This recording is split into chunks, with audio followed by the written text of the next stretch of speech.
बिस्मिल्लाहिर्रहमानिर्रहीम अस्सलामुअलैकुम। Kitchen with पाक फॉर में खुश आमदीद। जनाब क्या हाल है मेरे तमाम दोस्तों का? मैं अल्हम्दुलिल्लाह ठीक हूँ। जनाब मैंने बनाना था चिकन और टिंडे का सालन। तो यहाँ पे मेरे पास आधा किलो से थोड़ा सा ज़्यादा चिकन है, 1 किलो टिंडे हैं और मेरे पास तकरीबन 2 बड़ी साइज़ की प्याज थी और 2 बड़ी साइज़ के टमाटर थे। लहसुन अदरक और सब्ज़ मिर्च का पेस्ट 2 चम्मच है। 1 कप कुकिंग ऑयल का मैंने देचकी के अंदर डाल दिया है। स्पाइसी मसाले, सूखा धनिया 1 चम्मच, नमक जायके के मुताबिक, सुरख मिर्च का 1 चम्मच, धड़ा मिर्च आधा चम्मच, हल्दी चाय का चौथाई चम्मच। कुकिंग ऑयल हमारा गर्म हो चुका है, इसके अंदर हम डालेंगे अपने प्याज। बिस्मिल्लाहिर्रहमानिर्रहीम। और इनको हम करेंगे लाइट ब्राउन।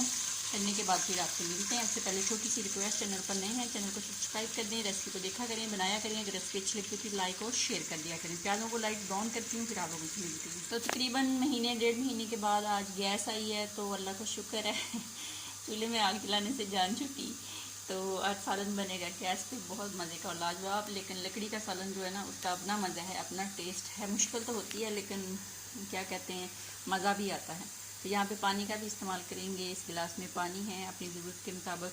तो प्याज जैसे ब्राउन होते हैं तो आप लोगों को दिखाते हैं फिर क्या करना है। तो जनाब ये देख लें, प्याज हमारा लाइट सा ब्राउन हो गया। इसके अंदर अब हम डालेंगे टमाटर और लहसुन अदरक और सब्ज़ मिर्च का पेस्ट डाल के फिर इसके अंदर स्पाइसी मसाले डाले जाएंगे और इसकी अच्छी सी ग्रेवी बना के फिर इसके अंदर चिकन डाला जाएगा। जब चिकन डालेंगे फिर आप लोगों को दिखाएंगे। इसके अंदर डाल देते हैं टमाटर,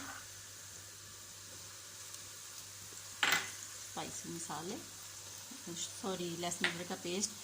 इनको तब तक भूनते हैं जब तक ये अच्छे से मैश ना हो जाए। टमाटर अच्छे से मैश हो जाएगा तो इसके अंदर स्पाइसी मसाले डाल के थोड़ा सा पानी डाल के अच्छी सी ग्रेवी बनाऊंगी। फिर इसके अंदर चिकन डालती हूँ, फिर आप लोगों से मिलती हूँ। चिकन डाल के उसकी हम तकरीबन 4 मिनट या 5 मिनट बनाई करेंगे। उसके बाद फिर जनाब इसमें जाएंगे टिंडे शरीफ डाल के फिर इसको भूनते हैं, फिर दिखाती हूँ आप लोगों को। तो अल्हम्दुलिल्लाह चिकन को मैंने 4 मिनट अच्छे से भून लिया। अब इसके अंदर मैं टिंडे डाल दूँगी और टिंडे डाल के इसके अंदर थोड़ा सा पानी, तकरीबन 3 या 4 चम्मच आप पानी के डालेंगे और इसको हल्की आंच पे पकने के लिए रख देंगे। 10 मिनट में ये बिल्कुल रेडी हो जाएगा। तो 10 मिनट के बाद दोबारा आप लोगों से मिलूँगी और दिखाऊँगी कि ये बिल्कुल माशाल्लाह रेडी है। इसको अच्छे से मिक्स करते हैं। पानी भी आप लोगों को बता दूँ कितना सा डालना है।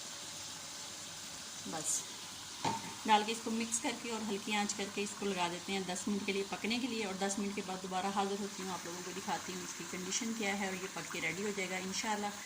तो मिलती हूँ 10 मिनट के बाद। तो अल्हम्दुलिल्लाह जनाब 10 मिनट हो चुके हैं और सालन हमारा बिल्कुल रेडी हो चुका है। क्योंकि मैंने इसको थोड़ा सा ग्रेवी टाइप रखा है क्योंकि अब्बू और अम्मी ने खाना होता है सालन। तो ये देख लें टिंडे और चिकन का सालन कितना मज़ेदार और लाजवाब पक के रेडी हो चुका है। तो इसको जनाब डिश आउट करते हैं। बिस्मिल्लाहिर्रहमानिर्रहीम। आपने अगर इसको थोड़ा भूनना हो और थोड़ा ड्राई करना हो तो आप इसको और थोड़ा भून सकते हैं। तो मैंने कुछ इसी टाइप का ही रखना था क्योंकि घर में अगर बुज़ुर्ग हों तो उनको बुनी हुई सालनें पसंद नहीं होती, इसलिए मुझे थोड़ी ग्रेवी टाइप रखना पड़ा है। तो आपने अपनी मर्ज़ी यहाँ पे इस्तेमाल करनी है, जिस तरह का रखना हो रख लेना। तो अल्हम्दुलिल्लाह ये देख लें कितना मज़े का टिंडे और चिकन का सालन पक के रेडी हो चुका है। आप भी बनाएं और खाएं। अपना बहुत ज़्यादा ख्याल रखें जनाब, खुश रहें, दुआओं में याद रखें। ज़िंदगी ने वफा की। तो फिर आप सबसे मुलाकात होगी, तब तक के लिए इजाज़त दीजिए। अल्लाह हाफिज़।